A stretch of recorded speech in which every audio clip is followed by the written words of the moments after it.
Jadi anggota Polri ini melalui 4 jalur, yaitu jalur yang pertama akademi kepolisian, itu diambil dari lulusan SMA dan SMK. Kemudian jalur SIPSS, yaitu Sekolah Inspektur Polisi Sumber Sarjana, diambil dari para sarjana-sarjana. Kemudian yang ketiga jalur Bintara, dan yang keempat jalur Tamtama. Pada kesempatan siang hari ini kita fokus kepada penerimaan anggota Polri dari sumber sarjana. Kenapa ini penting? Karena Polri dalam perkembangan organisasinya membutuhkan personil-personil yang punya kompetensi sesuai dengan bidang ilmu yang dimiliki oleh para sarjana.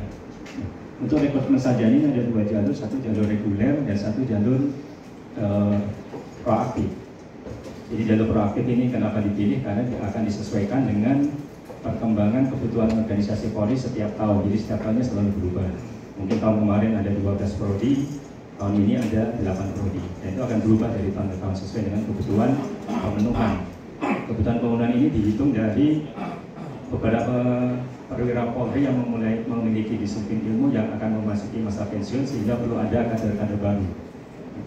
Memang sebelumnya rekrutmen proaktif lebih banyak ke kampus-kampus yang ada di Pulau Jawa. Sebagian besar memang beberapa tahun terakhir lebih banyak di wilayah Pulau Jawa. Nah, untuk tahun ini berdasarkan analisis beban kinerja kita, kemudian memberikan peluang yang lebih banyak kepada putra-putri para sarjana seluruh Indonesia. Untuk tahun ini kami mengembangkan sampai ke luar Jawa, Sumatera Utara, Riau, Bali, Kalimantan Timur. Jadi kami ambil dari mewakili masing-masing pulau dan melihat dari peringkat universitas se-Indonesia. Itu kami jadikan pertimbangan untuk memilih termasuk prodi-prodi mana yang ada di kampus-kampus di seluruh Indonesia. Mungkin akan kami kembangkan di tahun-tahun berikutnya. Baik, kita masuk kepada materi. Yang pertama, lanjut. Kalau dilihat dari penerimaan tiap tahun untuk perwira Polri dari sumber sarjana diterima 75 orang. Namun hasil perhitungan kemarin kemungkinan akan meningkat di tahun 2022 menjadi 100 orang. Ini untuk kuota SIPSS tahun 2022.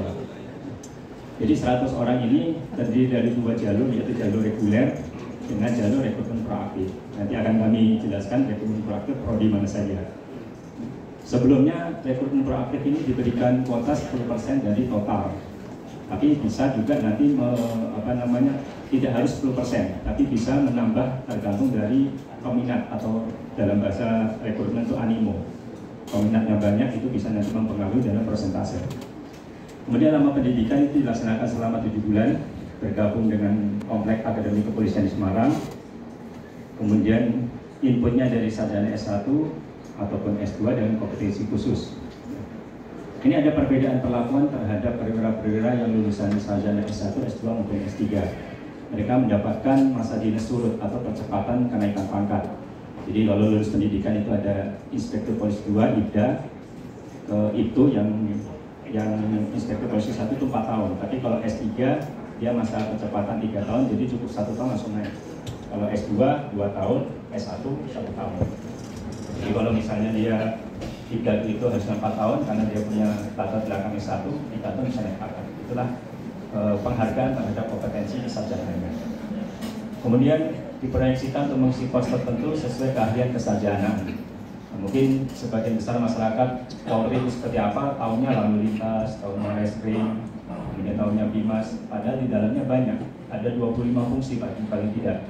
Ada bagian teknologi informasi, kemudian ada bagian puslapor, dan berbagai macam. Itu fungsi-fungsi yang ada di dalam kepolisian yang selalu berkembang. Kemudian apa yang menjadi persyaratan umum terhadap calon-calon perwira SIPSS? Secara garis besar, persyaratan umum yang paling penting adalah dilihat di bawah berijazah S2 atau S2 profesi maupun S1 profesi. Ini ada perbedaan dalam hal IPK minimal. Kalau dia yang bersangkutan lulusan dari prodi terakreditasi A, IPK minimal 2,75. Namun kalau prodinya terakreditasi B, IPK minimalnya 3,00. Ini syarat minimal. Kemudian khusus untuk kedokteran ini sudah memiliki ijazah dokter umum. Kalau yang bersangkutan masih setidaknya sudah selesai internship. mengenai jasa kedokteran itu bisa mendaftar kepada kedokteran umum. Nah, untuk tahun ini 2021 karena perkembangan pandemi COVID, Polri merekrut tambahan khusus untuk dokter spesialis dan dokter umum sebanyak 202. Dan sementara sekarang lagi pendidikan di Sukabumi. Karena situasi pandemi seperti ini, Polri membutuhkan tenaga-tenaga untuk penanganan, sehingga merekrut kembali SPSS khusus dokter dan dokter spesialis sebanyak 202. Dan juga bintang kompetensi khusus perawat dan bidan sebanyak 250, dan sekarang juga lagi mengikuti pendidikan di tahun 2021. Kemudian lanjut, ada perbedaan khusus antara rekrutmen proaktif SPSS dengan rekrutmen jalur reguler. Pertama di tinggi badan. Kalau jalur reguler dengan berbagai prodi yang akan disampaikan sesuai dengan formasi, tinggi badan normalnya adalah untuk laki-laki 165, untuk perempuan 160. Namun di program rekrutmen proaktif ini diturunkan tinggi badannya, karena selain standar tinggi badan juga yang dibutuhkan yang paling penting adalah disiplin ilmu sesuai dengan kesarjanaannya, sehingga tinggi badan diturunkan, yang pria menjadi 158 dan wanita 155. Kemudian bersedia menjalani ikatan dinas pertama 10 tahun. Ini maksudnya adalah pada saat yang bersangkutan bergabung kepada anggota Polri, mengikuti pendidikan pembentukan 7 bulan, dilantik menjadi perwira Polri, mempunyai ikatan dinas pertama 10 tahun.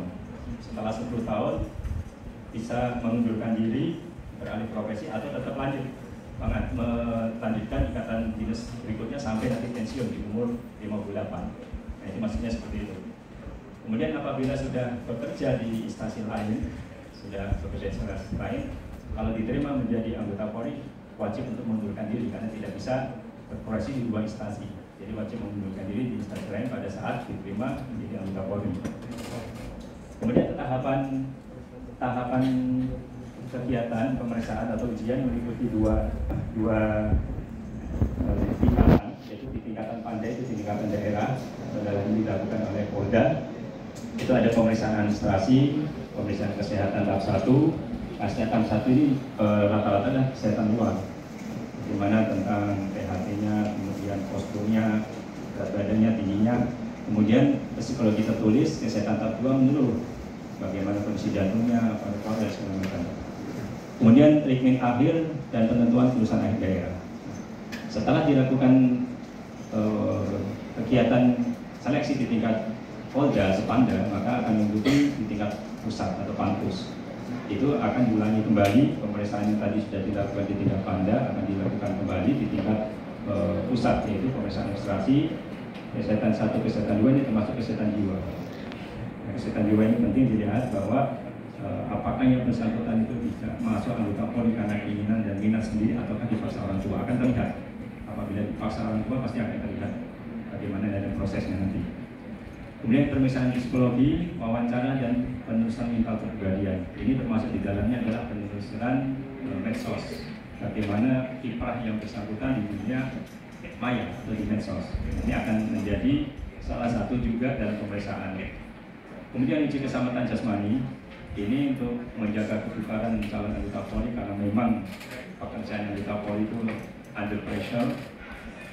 Dengan kompleksitas permasalahan hukum dan sosial di masyarakat dibutuhkan memang kebugaran tubuh, sehingga ada salah satu seleksi adalah keselamatan jasmani, lari, kemudian push up, pull up, kemudian ada seteran. Ini hal seperti itu perlu.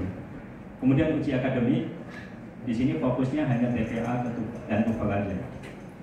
Dan uji kompetensi. Uji kompetensi ini sesuai dengan kesarjanaannya. Misalnya dia sarjana kimia. Tadi uji kompetensi ini sesuai dengan sarjana. Begitu juga dengan misalnya fisika, teknologi informasi, akan diuji masing-masing. Jadi tidak berbeda. Yang lainnya akan sama, kecuali uji kompetensi akan sesuai dengan bidang ilmunya masing-masing. Kemudian penentuan lulusan akhir. Rangkaian kegiatan ini dilakukan secara terbuka dalam arti one day service. Hari ini tes psikologi, hari ini juga diumumkan terbuka di depan para peserta, sehingga peserta tahu nilainya masing-masing. Oh, saya nilainya berapa ya hari ini, langsung diketahui saat itu juga. Jadi sistemnya Polri sudah melakukan rekrutmen dengan prinsip ketat, bersih, transparan, akuntabel, dan humanis. Kemudian alur tes memang ini dimulai dari tingkat Pamda sampai tingkat pusat, dari mulai pemeriksaan administrasi awal, penulisan rekam jejak di media sosial, uji kompetensi keahlian, pemeriksaan kesehatan 1 dan 2, psikologi wawancara, mental kepribadian, jasmani, kemampuan manusia sampai nanti sidang akhir kelulusan. Ini alurnya yang akan dilakukan. Untuk Rekpro SIPSS ini diagendakan atau dirancangkan akan dimulai di bulan November tahun ini, akan mendahului ya, dibanding rekrutmen yang reguler. Kalau reguler nanti di bulan Januari 2022. Buka pendidikan diagendakan kalau enggak bulan Maret atau April. Nanti akan menyesuaikan atau diberitakan lebih lanjut melalui Polda. Sehingga waktu yang ada memang singkat. Sekarang sudah bulan September akhir memasuki Oktober, berarti bulan depan sudah bulan November. Harus persiapan untuk ya rekrutmen proaktif. Untuk reguler nanti di bulan Februari 2022. Oke, lanjut. Untuk rekrutmen proaktif ini ada 2 jalur. Apa aja yang menjadi kategori untuk rekrutmen proaktif? Yaitu pertama penghargaan, yang kedua talent scouting atau prestasi akademik. Jalur penghargaan yang dimaksud adalah lanjut putra putri atau memiliki hubungan darah bersifat langsung dari masyarakat. Artinya masyarakat yang masuk kategori ini punya anak, punya putra putri. Nah, putra putri itu punya kesempatan untuk masuk di rekrutmen proaktif.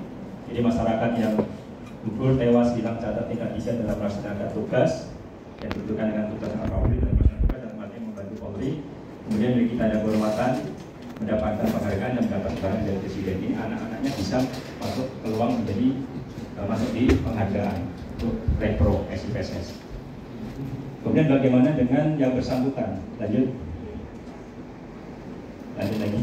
Nah, anggota masyarakat ini artinya calon sendiri, calon siswanya sendiri, calon peserta sendiri. Ada alumni yang melaksanakan kegiatan membantu Polri dan berperan aktif dalam penyelenggaraan pembinaan Kamtibmas, penanganan permasalahan menonjol menjadi atensi masyarakat dan pemerintah. Ini yang bersangkutan juga mendapatkan peluang untuk masuk di jalur penghargaan. Ada hal-hal yang menjadi poin-poin yang harus dilakukan. Kemudian lanjut. Untuk talent scouting ini mengambil dari prestasi akademik, paling rendah nilai ijazah kelulusan minimal 3,00 dari perguruan tinggi, tenaga TCA dan disiplin ilmunya sangat dibutuhkan dalam melaksanakan tugas kepolisian. Sebagai contoh, pada saat tahun 2020 rekrutmen proaktif, Polri sangat membutuhkan dari S2 forensik untuk memperkuat laboratorium forensik karena ada beberapa kader perwira Polri yang memiliki disiplin ilmu forensik akan pensiun. Itu diambil. Bahkan ada beberapa yang persyaratannya mungkin tinggi badannya kurang, itu bisa menjadi dikhususkan kembali karena itu sangat dibutuhkan sekali. Nah, contoh seperti 2021, Polri membuka kembali, seharusnya SIPSS sudah selesai rekrutmen, baru mengikuti pendidikan 5 bulan, ternyata direkrut kembali khusus di dokter spesialis. Karena apa? Karena dibutuhkan oleh organisasi Polri saat ini untuk penanganan pandemi COVID. Ini salah satu contohnya. Lanjut.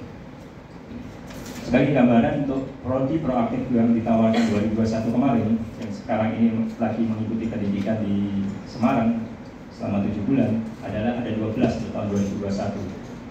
S2 kedokteran gigi, spesialis anestesi, S1 profesi kedokteran umum, kedokteran gigi, intelligence security S2, kemudian hubungan internasional, psikologi, perpajakan, teknik informatika khusus untuk programming, kemudian teknik informatika khusus untuk jaringan dan ilmu komunikasi. Ini yang kami kemarin rekrut di 2021 yang sementara ini masih mengikuti pendidikan di Semarang. Kemudian tahun 2022 sesuai dengan kebutuhan organisasi Polri untuk 2022 ada 8 prodi yang ditawarkan untuk masuk di rekrutmen proaktif SIPSS. Yang pertama adalah S1 kedokteran. Kalau misalnya ada S2 profesi kedokteran juga pasti akan lebih bagus. Ini standarnya yang diambil. Kemudian S1 teknik informatika, kalau tahun kemarin atau tahun ini 2021 fokus ke jaringan dan programming. Untuk teknik informatika tahun 2022 adalah di semua jurusan yang ada di bawah teknik informatika. Kemudian S1 psikologi, S1 teknik elektro, S1 kimia, S1 fisika, S1 atau S2 oceanografi, dan S1 semua prodi yang memiliki sertifikat CPL. Ini yang diperuntukkan untuk pilot yang nomor 8 ini. Ini prodi-prodi yang ditawarkan untuk masuk SIPSS jalur administratif tahun 2022. Yang tadi. Kemudian bagaimana proyeksi penugasan? Untuk lulusan dari